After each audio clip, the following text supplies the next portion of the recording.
N'hésitez pas à liker la vidéo si elle vous plaît et si vous êtes nouveau sur la chaîne, n'oubliez pas de vous abonner et d'activer la notification pour ne rater aucune de nos prochaines vidéos. Compte tenu du caractère hautement sensible du sujet traité au mini-sommet régional sur la sécurité en République démocratique du Congo, la présidence du Kenya avait verrouillé tout accès à la presse.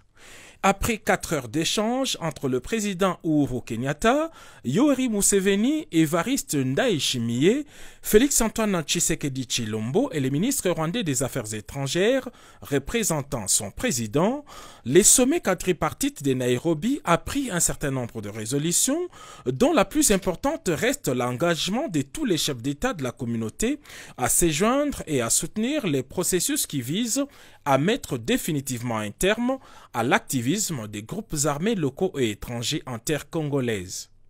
Le sommet a lancé un ultimatum aux différents groupes armés locaux à déposer immédiatement les armes et à rejoindre les processus PDDRCS mis en place par le président Félix-Antoine Tshisekedi Tshilombo.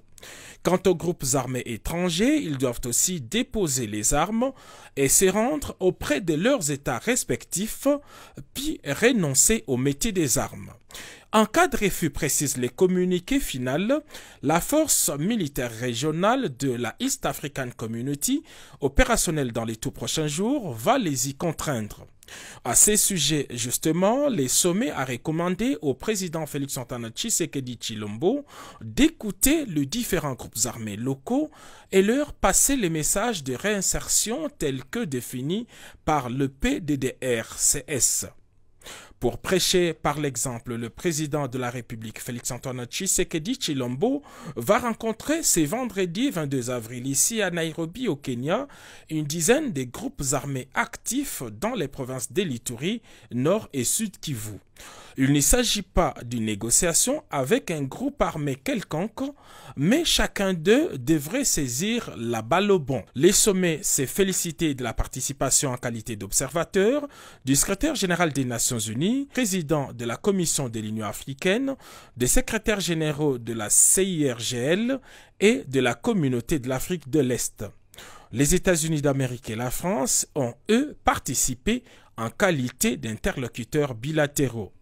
Le président Félix-Antoine Tshisekedi Tshilombo devrait nommer incessamment un envoyé spécial pour le suivi des résolutions au sein de la East African Community. Dans le cadre de l'évaluation des actions judiciaires de la juridiction militaire à Ituri, une forte délégation de la Haute Cour militaire est arrivée à Bunia ce jeudi 21 avril 2022, conduite par le premier président de cette juridiction, le lieutenant général Mutombo Katalai, accompagné de l'auditeur général, le lieutenant général Lukulia Lokumulicien René. Cette délégation a échangé avec le gouverneur militaire de l'Ituri, le lieutenant général Luboyanka Shamadjoni. Nous sommes là pour que l'ordre public soit maintenu. Nous appuyons les forces armées et nous avons l'obligation de maintenir la discipline au sein des forces armées. On regarde l'ordre public et la discipline militaire.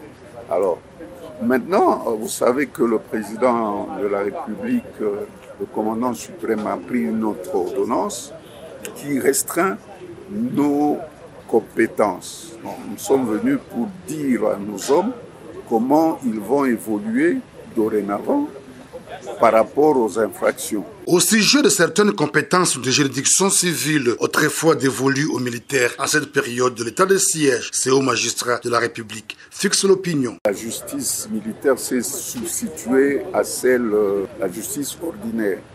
Nos hommes s'occupaient de tout ce qu'il y avait comme infraction dans la province de Ituri. Tel est le cas d'ailleurs dans la province du Nord Kivu. Et voilà, bientôt on va atteindre une année. Cette justice-là s'occupe de tout ce qui est infraction dans la province. Et nous voulions voir, nous venons plutôt pour voir comment elle fonctionne. Est-ce qu'il y a des choses à améliorer? Est-ce qu'il y a des choses à corriger?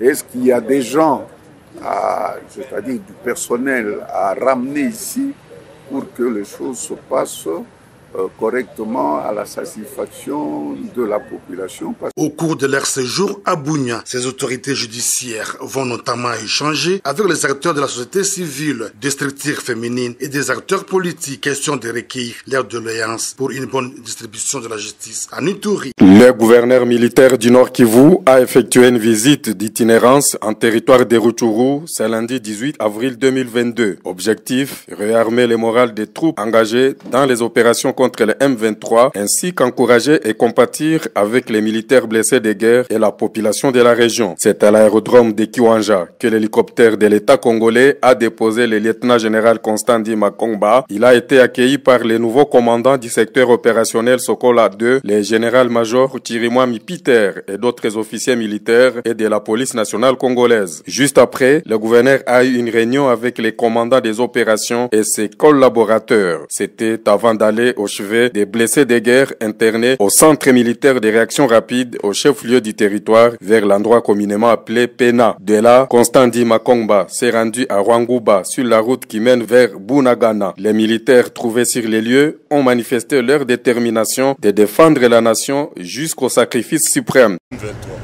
On est là pour combattre, pour rester. Nous sommes les bons militaires, les bons commandos. Et pour sécuriser notre nation, on est là. Courage. On va tout bousiller. Donc on va récupérer cette chante-là. Merci. Nous sommes très forts. Merci. Merci. Courage.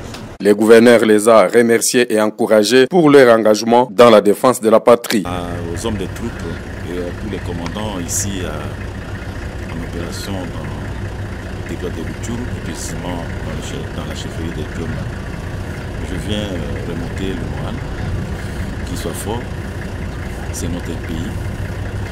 Nous sommes obligés, nous avons la noble mission de défendre l'intégrité de notre territoire jusqu'au sacrifice suprême. Là, c'est le message que je leur apporte et à notre population. Nous voyons la souffrance. Une grande partie de notre population est en train d'errer, une partie vers l'Ouganda et une partie ici à Kiwanja et à Rutshuru centre.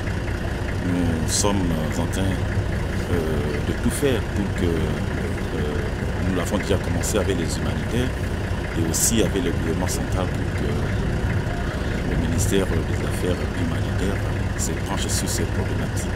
Signalons que dans cette visite de service, Constant Ndima Kongba était accompagné de ses deux conseillers principaux, à savoir les généraux de brigade Sylvain Ekenge et Yang Badani.